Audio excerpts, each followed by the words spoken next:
Could you eat a real chicken nugget and still be vegetarian? Not a plant-based chicken nugget that is supposed to resemble the taste of a real one, but an actual chicken nugget. It sounds impossible. A vegetarian doesn't eat anything that pertains to killing animals, like any type of meat. So then, how could they eat a chicken nugget from a chicken without killing it? Before your brain short circuits, yes, a vegetarian can eat a real chicken nugget. We're not talking about taste like chicken soy patties. We're talking about meat that is biologically identical to the real thing. The secret? Lab-grown meat. It's Agent RX, and welcome to episode 12 of The Next Prescription. Today, we are going to explore all there is to know about lab-grown meat. We will learn what exactly it is, then the process as to how it is made. We will investigate the pros and cons of cultivated meat. And lastly, we will see how lab-grown meat could affect our world. Lab-grown meat, also known as cultivated meat and sometimes slaughter-free meat, is meat with the same cell structures as real meat, without the slaughtering of animals. It is not a plant-based substitute like Impossible Meat, but it is in fact the same as real meat. The meat is grown from an isolated sample of the desired animal cells.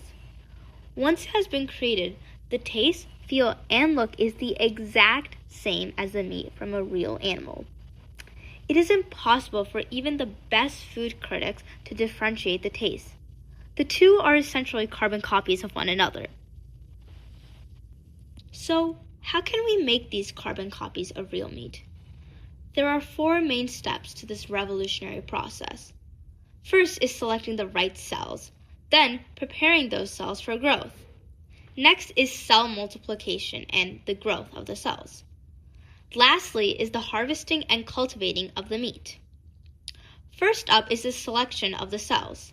Scientists first collect a small sample of stem cells from a live animal. Stem cells are the cells that evolve into different specialized cells in the body, like liver cells. This is typically done by a needle injected into the tissue of the desired animal. Once the desired cells are obtained, they either go straight to step 2, or they are placed into a cell bank. A cell bank is a facility that maintains and protects a population of cells for an extended period of time. Following the obtaining of cells, the work for preparing the cell growth is started. This is done by creating the medium for the cells. The medium is supposed to represent the environment inside the animal's body, where the cells were taken from. Think of the medium as a high-performance protein shake for cells. It's a warm, oxygen-rich bath overflowing with amino acids, fats, and vitamins, essentially tricking the cell into thinking they're still tucked safely inside a living animal. Once the medium is perfected, it is ready for the cells. The medium and cells are added into a bioreactor, also known as a cultivator. A bioreactor is any type of machinery that cultivates products from a living thing, like animals or bacteria. Once the cells and medium react in the bioreactor, it enables the cells to grow and multiply. The medium allows for the stem cells to develop into one of 3 main components: muscle, fat, and connective tissue. These are the 3 cells that are essential for making meat and having the meat taste as closely as possible to, well, real meat.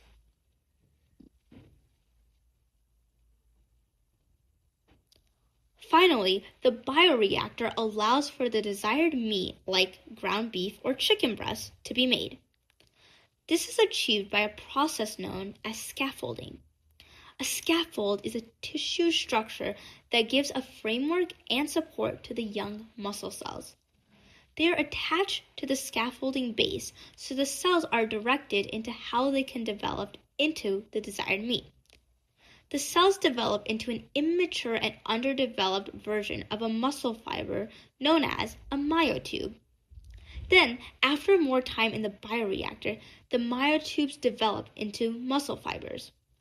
Once they've reached their final stage, the muscle fibers can be cultivated and processed just like regular meat. Lab-grown meat is no exception to the inevitable pros and cons of any innovation. The idea of making real meat without any animal cruelty sounds remarkable. A little too remarkable. Let's reach into Cloud 9 first and talk about all the benefits of cultured meat. The first one, which I've talked about throughout this episode, is reducing animal cruelty. Currently, about 70 billion animals are slaughtered for their red meat each year. 70 billion? That is 7 followed by 10 zeros. This number is only going to grow as our population continues to rise. Cultured meat offers to eliminate the need for animal slaughtering. The reduced need for animals not only allows for them to be free, but it also brings us to our next point: less pollution. For traditional meat gathering techniques, it takes about 83% of the global farmland, and it produces about 60% of agricultural greenhouse gas emissions. The massive use of all this fertile land is a massive threat to global biodiversity, which can lead to the extinction of some species. Since lab-grown meat has the ability to be largely scaled and with clean environmental factors in mind, it could be more sustainable than current meat production. Lab-grown meat is showing major potential to become a cheap and accessible protein source. With the current progression in lab-grown meat techniques, its production could meet the demand of meat production at a much more accessible level. Scientists predict how only a fraction of a pound of cells is needed to produce billions of pounds of meat, showcasing how with the careful advancement of cultivated meat, food security could be given to humans struggling all over the world. Being in the clouds for so long makes it feel like nothing could ever go wrong, but that is impossible with any type of technology. There are still many concerns regarding the growth of lab-grown meat. The most prominent concern is the high cost. If you went to your local grocery store, you could probably buy a pound of ground beef for anywhere between $5 to $10. However, with cultivated meat, that price quadruples. It is estimated the cost for creating a pound of beef is around $20, and with grocery markups, that price is approaching the $40 mark. The reason for this massive spike is the medium the cells are placed in. The medium that allows for the cells to have all the necessary components to multiply.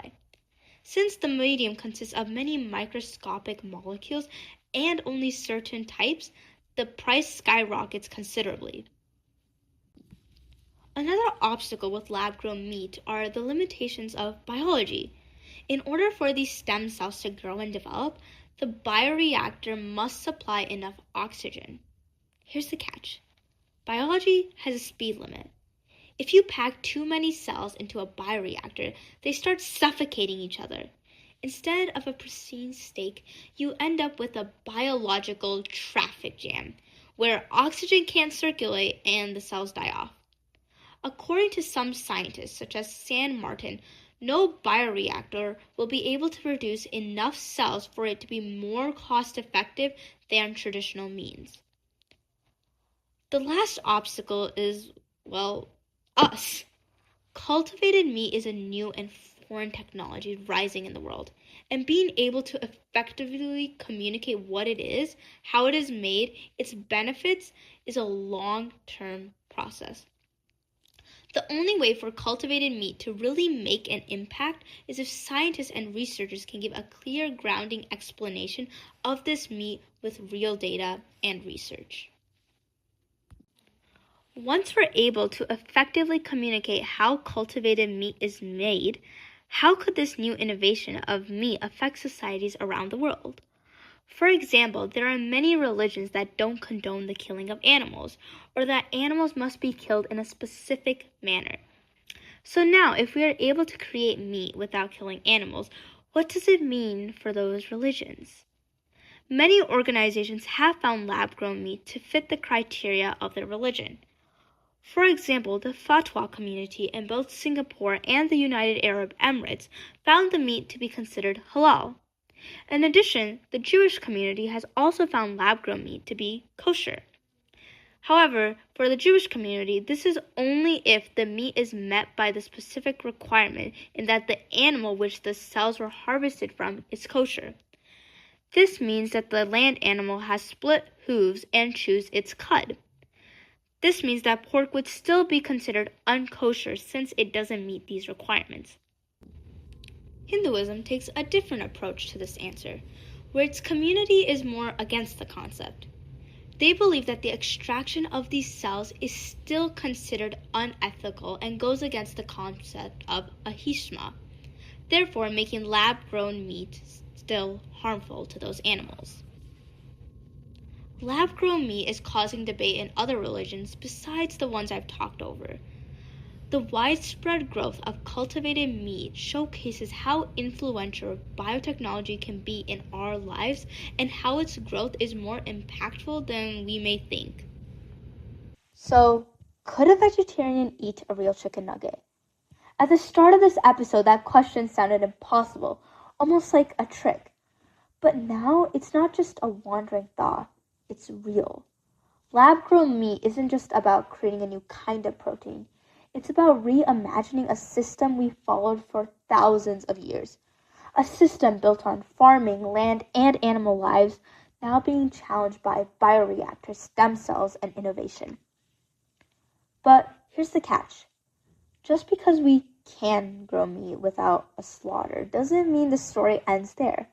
The cost, the science, the limitations of biology, and most importantly, public trust will decide whether this stays a breakthrough in the lab or a staple in our everyday lives. And that brings us to maybe an even better question. Not can vegetarians eat a chicken nugget, but what even counts as meat anymore? Because in the end, lab-grown meat isn't just changing food.